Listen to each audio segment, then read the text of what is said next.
bonjour. Nous allons parler de la leçon numéro 8 qui s'intitule « La sexualité ». Alors c'est un sujet très important qui nous concerne tous, mais les jeunes se posent beaucoup de questions par rapport à cela. Et c'est vrai que dans le monde dans lequel on vit actuellement, où tout est un petit peu sans dessus-dessous, les jeunes peuvent perdre leurs repères. Et c'est très difficile lorsqu'on voit pas mal d'émissions télévisées, de chanteurs, de chanteuses notamment, surtout qui se déshabillent pas mal, qui exploitent la sexualité en faisant n'importe quoi, d'arriver à leur faire comprendre que la sexualité est une chose qui a été donnée par Dieu pour notre bien, qui a été donnée par Dieu pour nous rendre heureux, mais que ça a été donné mais que pour nous rendre heureux, il faut que ça soit limité à un contexte, et le contexte dans lequel Dieu l'a instauré. Alors,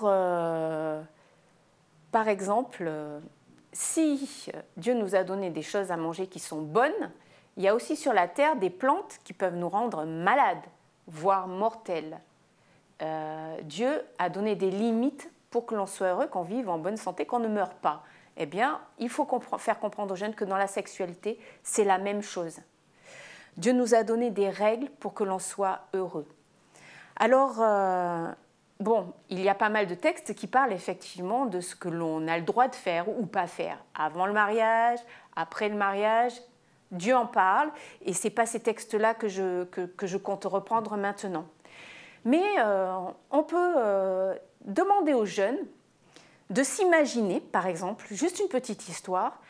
Eh bien, imaginons que pour l'instant, vous n'êtes pas mariés, mais tous les jeunes adolescents, quasiment, imaginent leur futur avec soit leur femme, soit leur mari. Et d'ores et déjà, ils font plein de projets. Et d'ores et déjà, ils s'imaginent qu'ils vont rencontrer l'amour parfait, qu'ils vont se marier, ils vont être heureux, qu'ils vont découvrir sexuellement leur conjoint. Ils s'imaginent aussi leur mariage, quelque chose de beau, quelque chose de grand pour eux, un moment privilégié, un moment où l'homme va voir sa femme rentrer habillée en mariée, où la femme va espérer que son mari lui dise les mots doux, va la regarder tout en la désirant et en attendant le soir du mariage de noces. Eh bien, il faut leur dire, une fois qu'ils se sont imaginé cette scène, vous pouvez leur faire fermer les yeux et leur dire, eh bien, imaginez-vous que la femme que vous attendez, aujourd'hui, eh bien, elle est dans le lit d'un autre. Elle est en train d'avoir une relation avec X, avec Y, à droite, à gauche. Eh bien, là, le jeune va faire une autre tête. Parce qu'il est évident que ce jeune qui espère une femme, un mari pour lui, aura envie que cette femme se marie, se réserve. Eh bien, il en est de même pour eux. La femme ou le mari qui les attend auront envie qu'ils se réservent. Pourquoi ? Pour vivre un bonheur parfait dans ce que Dieu a créé. Alors, c'est vrai que ça peut paraître choquant, mais je pense qu'il faut employer des mots et des choses relativement directes avec les jeunes.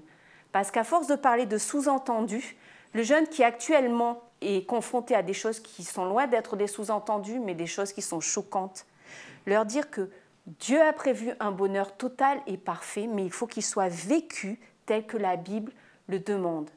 Sinon, quand il arrive dans le mariage, eh bien, il est lassé de certaines choses.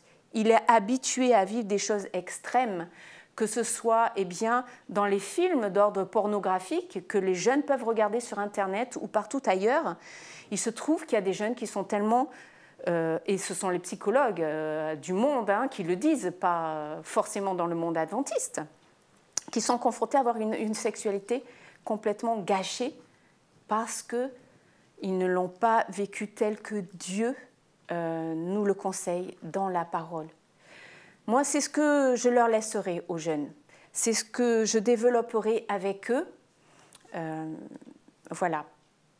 Je ne sais pas si vous voulez rajouter une chose. C'est vrai que la sexualité, de nos jours, ça peut paraître complètement en décalé par rapport à ce que nous voyons autour de nous. Ce que Dieu demande, comme tu l'as dit tout à l'heure, la sexualité, c'est un cadeau de Dieu. Or, nous voyons que c'est plutôt, on va dire, quelque chose qui est employé par Satan, hein, il faut le dire, pour, à tort et à travers, pour détourner notre attention.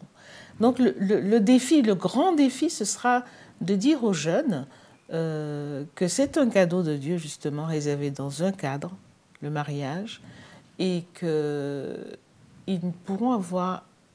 Dieu a prévu de leur réserver beaucoup de bonheur si ils s'en tiennent, à condition de ne pas faire n'importe quoi avec leur vie et avec leur corps. Tout à fait. Voilà, j'espère que nous vous avons ouvert des pistes, en tous les cas de réflexion. Je vous souhaite une bonne continuation et bonne étude avec vos jeunes. Au revoir et à bientôt.